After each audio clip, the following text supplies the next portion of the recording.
खुलुमबाय स्टुडेन्ट दं आं राकेश रामसियार बे समाव जानो गोनां जे सिडली विधान सभानि जे उफ्रा बिसायख'थि बे बिसायख'थिखौ लानानै बिटिआरनि सीएम प्रमोद बर'आ खुगा बेखेवदों। प्रमोद बर'आ गोख्रों बाथ्रा बुंदों जे बे समाव बेरेखा दोलोआ बे उफ्रा बिसायख'थि बे उफ्रा बिसायख'थियाव जेबो स्ट्रं रल गैया होननानै बाथ्रा बुंदों। मोनसे गोख्रोंथिजों बा गोख्रों बिथांमोननि रल गैया होननानै बाथ्रा बुंथिदों बिथां बिटिआरनि सीएम प्रमोद बर'आ। दानि नैबे बिसायख'थियाव जिहेतु बियो बाइ इलेक्शन बेवहाय सोरबा अपोजिशननि बिराद स्ट्रं रल थागोन बेखौ आं नुवाखै। थारैनो मख'नांगोन जे बे समाव बिटिआरनि सीएम प्रमोद बर' बे प्रमोद बर'आ जे मोनसे राजखान्थियारि गाग्लोबथायजों बाथ्रा बुंथिदों जे फैबाय थानाय जे जानो गोनां जे उफ्रा बिसायख'थि सिडली विधान सभायाव जे जानो गोनां जे उफ्रा बिसायख'थि आरो बे उफ्रा बिसायख'थियाव जे बेरेखा दोलोआ जेबो स्ट्रं रल लानो हायाखै एबा हानाय नङा होननानै बाथ्रा बुंदों। मानोना बे समाव गुबुन समाव सानफा एफा बे समाव इउपिपिएल राजखान्थि हान्जायाव जगदान जानायनि अनजिमाया बांबाय थादों। जगदान जानायनि अनजिमाया बांनायनि थाखायनो बे समाव गुबुन राजखान्थि दोलोखौ बेफोरबायदि नुनो मोनाखै होननानै बाथ्रा बुंदों बिथां बिटिआरनि सीएम प्रमोद बर'आ। बेबायदिथ' नुवाखै आङो। सानफा एफा जिखौ नुदों जे बिरोधि होननाया बे जायखौ अपोजिशन होननानै बुङो बियो दुरबलनिफ्राय दुरबल जालांदों। दा ओंखायनो फैबाय थानाय समाव माबायदि जागोन बेखौ समा खोन्थागोन। रायखांनांगोन जे बिथाङा बुंथिदों बे समाव इउपिपिएल राजखान्थि हान्जानि जे बिजाथि बे बिजाथियानो देरहासारा जागोन होननानै बाथ्रा बुंथिदों बिथां बिटिआरनि सीएम प्रमोद बर'आ।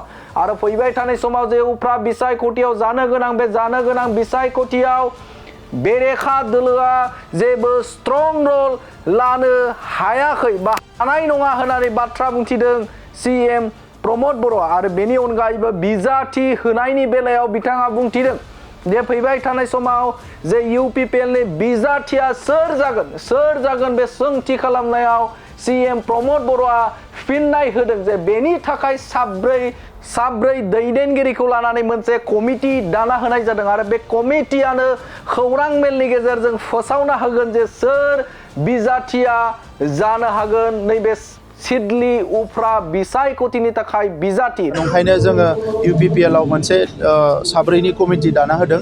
बे कमिटिया बेखौ डिसाइड खालामगोन जे बिजाथिखौ माला फोसावगोन। बिथां बिटिआरनि सीएम प्रमोद बर'आ रोखा खालामना होदों जे बिसायख'थि बा केन्डिडेटनि थाखाय बिजाथिनि थाखाय साब्रै दैदेनगिरिखौ लानानै मोनसे कमिटि दाना होनाय जादों होननानै बाथ्रा बुंदों। आरो बे समाव मोनसे गोख्रों राजखान्थियारि गाग्लोबथायजों बिथाङा बुंथिदों जे फैबाय थानाय जे जानो गोनां जे उफ्रा बिसायख'थि बे बिसायख'थियाव बेरेखा दोलोआ जेबो स्ट्रं रल गैया होननानै बाथ्रा बुंदों बिथां बिटिआरनि सीएम प्रमोद बर'। आरोबाव बिथाङा मा बुंदों नोंथांमोननि गेजेराव होनि।